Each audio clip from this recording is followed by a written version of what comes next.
Hello friends! You're on the Last Days channel. Thank you so much for your engagement and support. And so, a review of events for November 20th and 21st. The island of New Britain.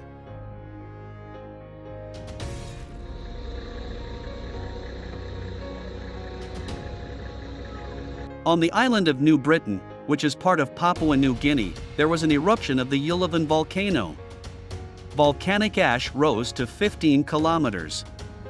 The eruption of the volcano occurred around 1530 local time. In connection with this, the authorities have declared the third level of alert. The eruption is expected to continue indefinitely and the alert level may be raised to level 4. Japanese authorities said there is a possible risk of a tsunami spreading to Izu and Ogasawara Islands. However, no noticeable sea level changes have yet been recorded at monitoring sites in Japan and beyond. Yulawan is one of the most dangerous volcanoes in the world. With its height of about 2,300 meters, it is the highest mountain in the Bismarck archipelago. The last major eruption occurred in 2019.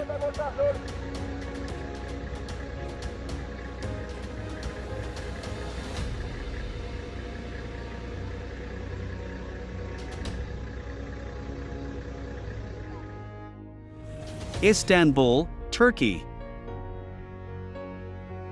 Turkey has been hit by snowfalls and severe storms.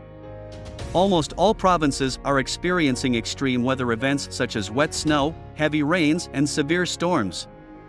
Moreover, most cities, including Istanbul, have seen snowfall for the first time this season. Turkey's State Meteorological Service issued yellow and orange warnings for 72 provinces in the country. Meteorological experts said snowfall, especially in high mountainous regions, will continue throughout the week. Snow quickly covered roads, trees, vehicles, and buildings.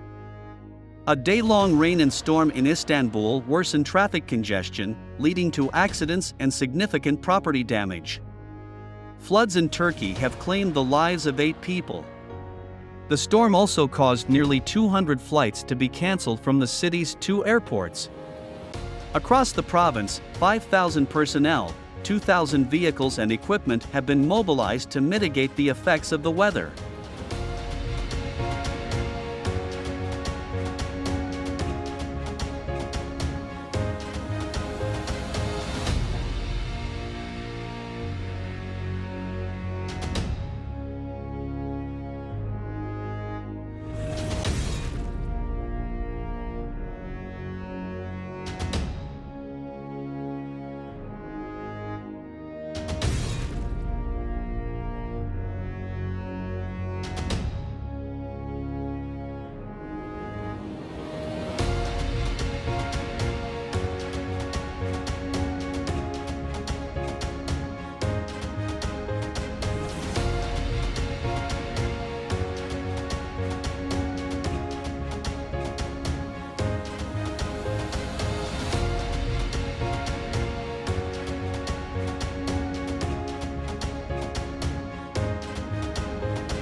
Hokkaido, Japan.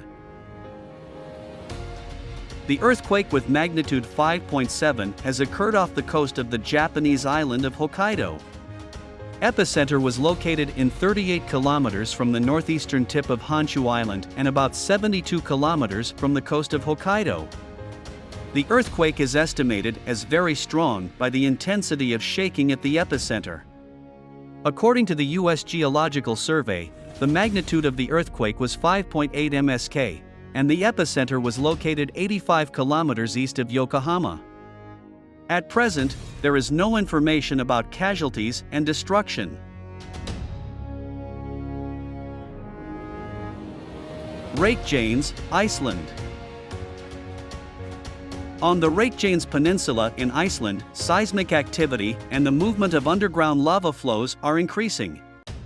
Authorities have already evacuated nearly 4,000 people from the fishing town of Grindavik, which is literally cracking at the seams.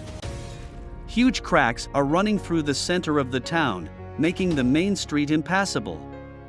The ground in some places has sagged more than a meter. Experts say the likelihood of an eruption remains high and expect it could bury the city in lava. The quake also threatens a geothermal power plant and the famous Blue Lagoon Recreation Center. Authorities said they are preparing to build a large dam designed to divert lava flows away from the geothermal power plant, located about 6 kilometers from Grindavik.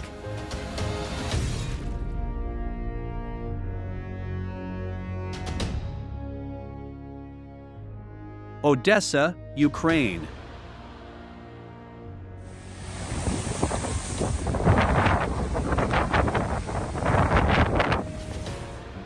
Bad weather has covered the south of Ukraine. Strong wind and precipitation were observed in Odessa and Mykolaiv regions. Communal services of Odessa have been liquidating the consequences of strong wind with rain and snow for more than 2 days in a row.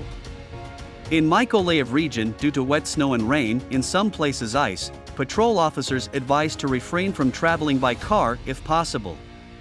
Wind gusts reached 25 to 30 meters per second. Over the past day, specialists repaired 26 lines and 568 substations, which allowed to return light to more than 26,000. Works on liquidation of consequences of bad weather continue. Odessa, Izmail, and Belgorod-Dnestrovsky districts suffered most of all from bad weather. In Nikolaev, strong wind felled dozens of trees, and the river's southern bug has moved away from the shore in some places by 50 to 70 centimeters. On Sunday, the rain changed to snow. The authorities brought snow removal equipment to the city roads. In Nikolaev region, as a result of bad weather, 35 settlements remain disconnected from power supply. Earlier, 2 people died during a night storm in Odessa. The authorities urge residents to be careful and not to go outdoors without an emergency. Kamchatka, Russia. The relief of the Klyachevskaya Sopka volcano in Kamchatka has changed as a result of a paroxysmal eruption that occurred on November 1st. An erosion incision 150 meters deep and about 200 meters wide was formed on the southwestern slope. In the future, during the Klyachevskoye eruptions, the direction of lava and pyroclastic flows descending along the formed trough will be preserved. The eruption caused a powerful melting of snow and ice on the Bogdanovich Glacier, followed by mudstone flows that threatened the Klyuchi-Kozyrevsk regional highway. The Studnaya River in Kamchatka has changed its course as a result of the eruption of the Klyachevskaya Sopka volcano.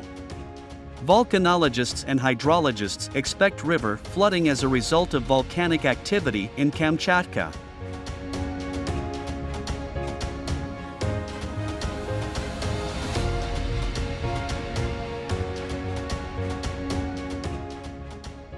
Dominican Republic. Heavy rains and flooding in the Dominican Republic last weekend killed 21 people, including 3 children. About 13,000 people were evacuated across the country, according to the Emergency Operations Center.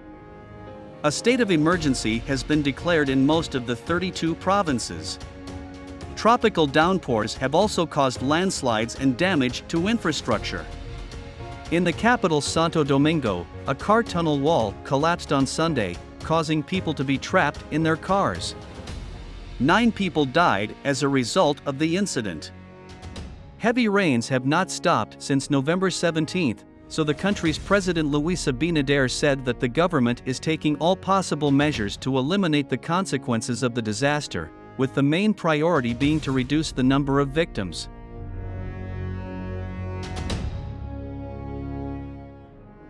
Bolivia.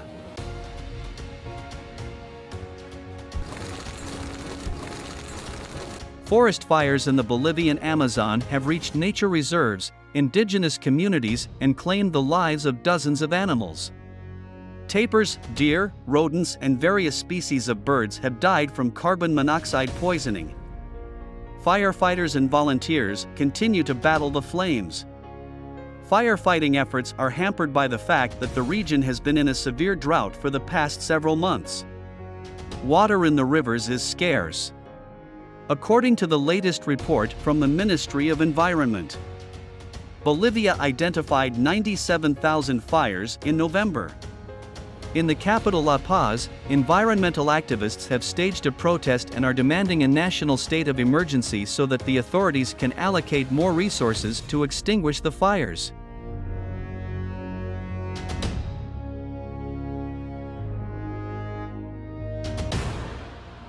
Crimea, Russia.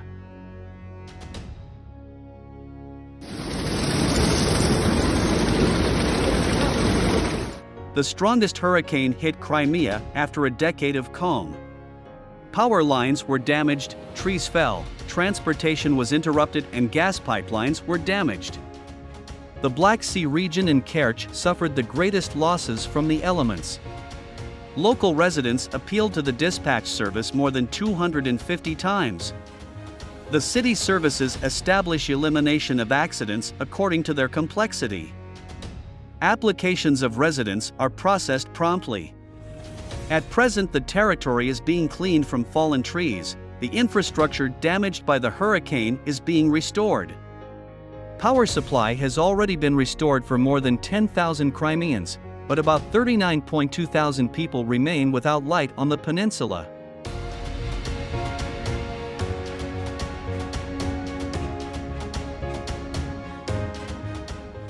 Rio Grande do Sul, Brazil. Heavy rains in the state of Rio Grande do Sul have caused flooding affecting more than 31,000 people, of whom more than 1,600 have been displaced from their homes. At least 7 people have died and 3 are missing due to heavy rains in southern Brazil. The torrential rains left at least 4 dead and 2 missing in Rio Grande do Sul state, and 3 dead and another missing in Santa Catarina state, the country's civil defense service said. 17 of Santa Catarina's 295 municipalities declared a state of emergency. The towns were cut off from road links. Rains and strong winds also caused problems in the state of São Paulo, where wind gusts reached 80 kilometers per hour and felled trees.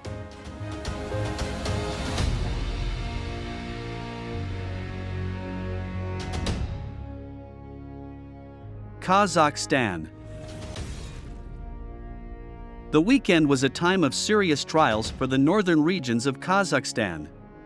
In some places, the wind intensified, with strong gusts, tearing roofs off buildings and causing damage. In Astana, the facade of a school was blown off by strong winds. According to the Akamat, 4 people were taken to hospitals with various injuries. The Department of Emergency Situations of Pavlodar region reported that due to the hurricane wind with gusts up to 30 meters per second, Ekabastas CHP remained without power supply, which led to the shutdown of all boilers. Because of the bad weather, 8 districts are without light and communication for the second day. Some settlements were also left without water. Wet snow and strong wind led to icing of power lines and fractures on the supports. Now they are inspecting and repairing the damage. In Karaganda region, due to the increase in wind speed up to 25 meters per second, there was partial destruction of roofs of 8 administrative buildings. In several regions, there were also partial power outages, as well as reports of falling trees. Several settlements in the North Kazakhstan region were left without power due to icy power lines. Emergency crews worked all night to repair the damage.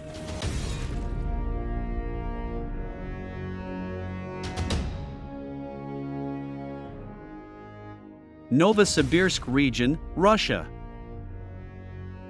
The consequences of storm wind and snowfall that took place on Sunday are now being eliminated in the Novosibirsk region. As a result of unfavorable weather conditions in the city of Berdsk and 16 districts of the region, there was a violation of power supply. The power outage affected about 14,000 houses, where about 40,000 people live, as well as 79 socially important facilities from 137 settlements. At present, emergency recovery works are being carried out. In 6 districts of the region, the wind damaged the roofs of 11 buildings, including socially important facilities, and there were cases of falling trees. Due to the snowfall, bus service to 10 settlements was stopped in 2 districts. The Minister of Housing and Energy of the region said that 383 subscribers will remain under power outage as of Monday morning.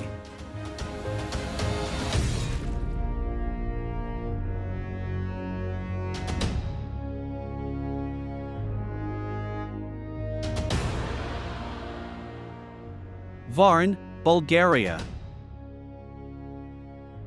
2 people have died in accidents caused by strong winds that hit Bulgaria. A motorist died in the country's capital after a tree fell on his car. A woman in the Black Sea coast city of Varna died when a branch fell on her, according to November 19. A state of emergency was declared in the city of Varna due to multiple falling branches and trees that blocked key thoroughfares, damaged infrastructure, and caused destruction, including damaged traffic lights, broken road signs, and other property.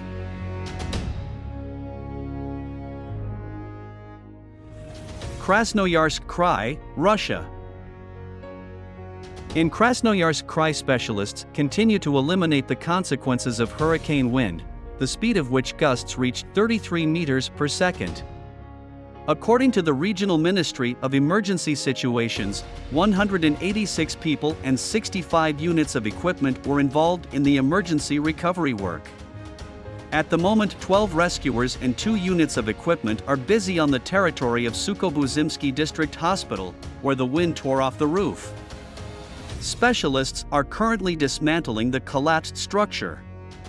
But the evacuation of patients and staff is not required, and there is no information about dead or injured.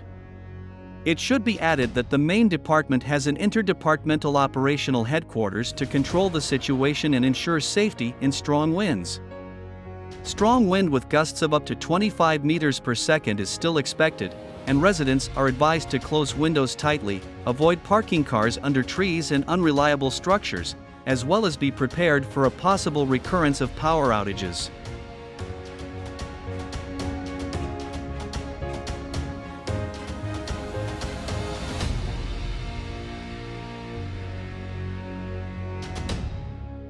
Minnesota, United States. The U.S. government is preparing for a possible feral pig invasion in the state of Minnesota. Pigs were introduced to North America in the 16th century to breed as a food source in some areas, but in the 20th century they began to be released into the wild. Since then, the population of these animals has increased dramatically, and there are now 6 million of them living in 35 states. Residents of Minnesota, Wisconsin, and North Dakota have recently begun to notice feral pigs on the streets. An increase in the number of feral hogs can severely damage agriculture, forests, and other North American wildlife. Authorities are looking for solutions to control these feral animals because of their destructive activities as well as their potential danger as vectors of dangerous diseases to livestock. The State Department of Agriculture encourages citizens to report sightings of hogs by providing their approximate location.